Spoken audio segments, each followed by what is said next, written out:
I'm going to be honest, I've never won a fighting game tournament. I've also never been to QuakeCon. But there's something about high-level competitive play in video games that's always interested me. Over the last few years, it seems, the term used most to describe this type of high-level competitive play has been esports. Now, many people don't even think video games can be a sport, especially by a lot of people who aren't in the gaming community. I don't know if that's sports, but it's great sport. I have not seen it, Ernest. I have seen it. I'm not here to argue if video games could be a sport or not. I mean, that's up to whatever your personal definition of what a sport is. Either way, it feels like the term esports applies better to some games than to others. Ironically, games that are actually based on sports or actually require some physical exertion rarely ever seem to get the label of esports. With Twitch becoming popular a few years ago, and with it the popularization of competitive gaming, almost every single upcoming multiplayer game wants to label itself as a esport. I see the potential for this game as far as esports as being huge. We're showing some matches here at PAX East, and these matches are drawing massive crowds. Competition in the world of gaming is esports, and it's absolutely electric. I'm here with Nate, the Global Director of Overwatch Esports.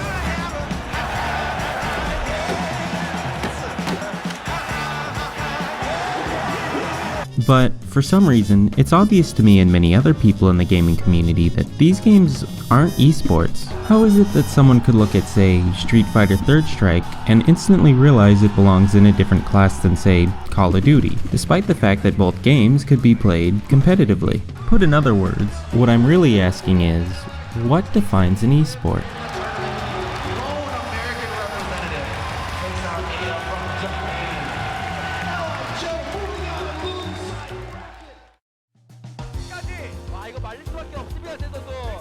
I think it would help if we looked at game genres that have been the staple of competitive gaming since before the term esports was even in popular use.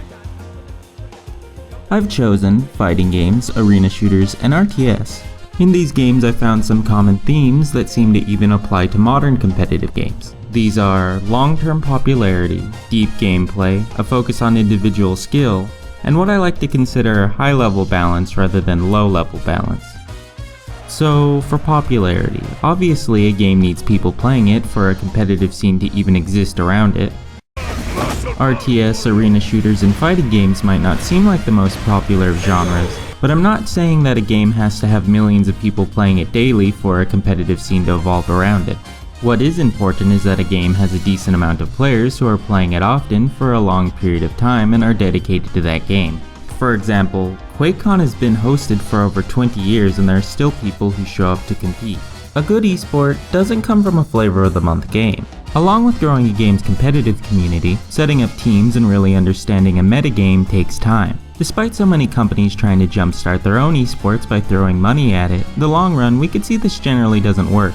People have to be willing and wanting to play your games for thousands of hours and for years.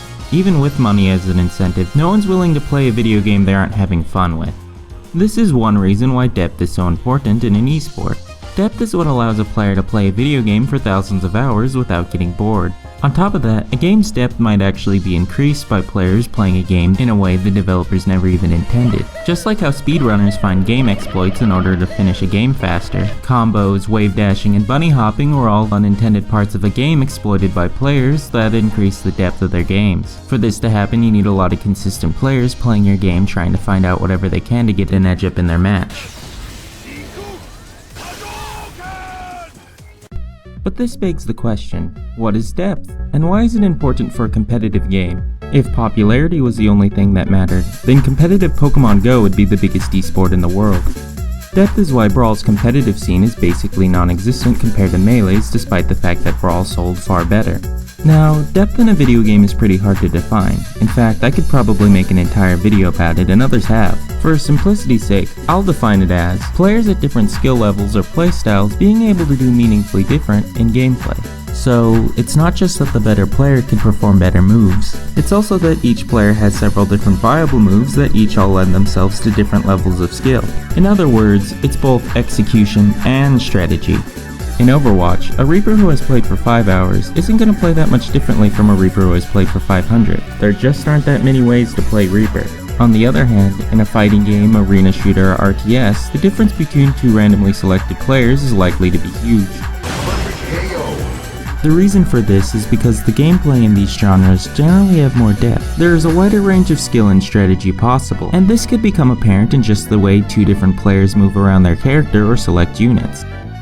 This possible variety lends itself well to esports because it allows the game to be less repetitive and therefore more entertaining to watch. It also allows for those occasional amazing plays that most players wouldn't even attempt. There is one clear downside to this though. It often leads to new players getting crushed over and over and over again until they're able to get to an acceptable skill level. This doesn't necessarily have to be the case though. Good matchmaking and a lot of players increases the chances that you'll be able to find a similarly skilled player. So why did I mention individual skill? Teamwork is important for any team-based game, and that includes esports. But there's a reason why no long-lasting esport has had team numbers bigger than about 5, and why many of the longest-lasting esports have just been one-on-one. Even games that have had the depth and popularity to support a competitive scene don't seem to if the game in question requires team sizes bigger than mentioned. I think there are a few practical and psychological reasons why this is the case. In physical sports like football and basketball, there tend to be coaches, a person who could help define the team's overall strategy and can change that strategy between rounds. Now, in some esports like Counter-Strike and a few fighting games, coaches aren't that rare, but in most esports, permanent team coaches are rarely seen. It's often left to the individual players to determine their own team strategy, and the more players you have on a team, the harder it is to communicate to everyone on that team. Quick communication is especially important in esports since many instructions are given during a match rather than before or after a round, unlike many traditional sports. In a game like Battlefield, where there could be 32 players on a single team, it becomes almost impossible for a viewer to see what's really going on, and this huge player count washes out the individual crucial plays. Even in physical sports, you rarely see teams have more than 11 players on a team, at least on the field playing rather than waiting on the bench. But the reason why football can even get away with 11 players on each side but most esports can't is because in football, soccer, and baseball, the viewer can easily see all the players in their field of view. This isn't possible in most video game maps where a server can be nearly a mile wide and have tons of buildings and construction getting in the way. There's also what I believe to be a psychological reason. Anyone who has played a MOBA probably knows how easy it is for a team member to blame all their issues on their team rather than themselves. It's simply easier to blame the loss on your team rather than figuring out what you as a player did wrong. This happens in a genre with only 5 people on each team. Now imagine the same effect on a game that has up to 16 players on each team, and then 32. Allowing for the skill of the individual player to be easily apparent and accounted for allows a player to see his own mistakes and accomplishments. It allows the player to not be able to blame anyone but himself for his failures, and that allows a player to grow. I think this is summed up quite well in a saying I once heard in a Street Fighter tournament. In fighting games, you either win or you learn, and this needs to apply for all games that try to be competitive.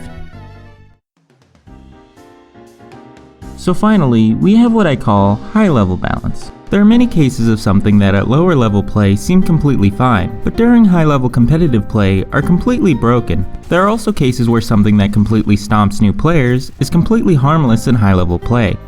Let's take Bastion for example. While I mentioned earlier that in a game like Overwatch, Reaper himself isn't that hard to play, but what I didn't mention is that Overwatch tries to balance out this fact by allowing the player to play over 20 different characters. But the real issue comes into play when you realize only a select few heroes are actually competitive. Bastion is a character that destroys new players in early pub games, but nearly never seen in competitive games. But because of his pub stomping potential, I could see why Blizzard would be scared to buff him. Like I said earlier, variety is good for a competitive game, but when only a select few options are viable in a competitive environment, that variety effectively doesn't exist. All the time and effort Blizzard put towards creating these unique characters have almost zero effect on the competitive scene, simply because they don't fit into the current metagame. In an esport, new options should be available to the player as he learns more techniques and strategies, but in Overwatch's case, the game actually loses options. This is why I would consider Overwatch to be a low-balanced game. It's more balanced to the newer and lower skilled players than it is to the higher skilled ones. Now, this doesn't just affect Overwatch. Almost every game played competitively has to cut out some options simply because they aren't all really viable. But in a game specifically designed around high level play, those cuts shouldn't be too severe, and more options should be available to the player as he gets better than are taken away. Now let's compare the previous example to an example of what I consider to be high level balance. In Dota, there are specific characters that could go invisible. To see these characters, you need to properly place visibility wards or buy a 2-use item that lets you see invisible characters in an AoE around you. This is really difficult for new players to deal with because without proper vision items or map awareness, an invisible character may come up and kill you. Weaver is a specific character that not only has the annoying trend of being invisible, but also has an ability that brings his health back to where it was 5 seconds ago, meaning that if you don't stun or silence him, something that new players are bad at remembering to do, you'll get completely destroyed by him because he'll be able to bring his health all the way back up. But the thing is, unlike Bastion who feels strong to new players but not players who have played for a while, Weaver is actually a good player to pick in competitive as well. Not as amazing as he is at destroying newer players, but a decently balanced character. In Dota, the main designer decided that making a game balanced in the high level was more important than making a game feel balanced to low level players. You can see this same design philosophy in many other long-running competitive games as well, such as Zerg in StarCraft, or the Shock Rifle in Unreal Tournament, which is extremely hard for new players to use, but is used quite often in competitive games. A designer often has to make trade-offs when designing a game, and while there's no reason why it can't be possible for a game to feel balanced for both new and experienced players, it is often difficult enough to balance a game for any level of play. In the end, it might sound like I'm being condescending to games that I don't think qualify as a good esport, but I actually don't think every game should be competitive. There are many games I enjoy that don't have huge tournaments with people trying to be the best at them. What matters to me is that a game is fun, and there are different ways for a game to be fun. I'm also not insulting people who want to play Mario Kart competitively. I mean, heck, just the other week I spent an hour talking to someone who plays Pokemon competitively. It's just that, for games that want to label themselves as an esport, there are certain things that you try to do in order to have that high level of play associated with the name. Don't think that having huge prize pools or Twitch streamers means your game's automatically an esport. All in all, competitive gaming isn't about that. 5 guys competing in a basement to see who's best is just as much competitive gaming as EVO. In fact, that's pretty much how EVO started back when it was called Battle at the Bay. It also isn't about making money or being famous, despite so many kids trying to go pro so they could turn playing video games into a day job. You should want to get good at a video game for the sake of wanting to get good at it, because you like the game and enjoy seeing yourself getting better at something. That's how many of the most iconic players got their start. They definitely didn't have money or fame on their mind when they first started playing Street Fighter 2 with their friends. Video games are a hobby and can be fun and can help you connect with people. You should want the challenge, not the fame or the money, because if you play a game trying to get those things, you're almost certainly going to be disappointed. But if you're looking for a fun time, a challenge, or a chance to meet people, then competitive gaming could be for you. And for those developers trying to make the next esport, realize the challenges involved, and understand that the most important part is making a game people want to play together. Now, time for me to finally get back to playing some Street Fighter.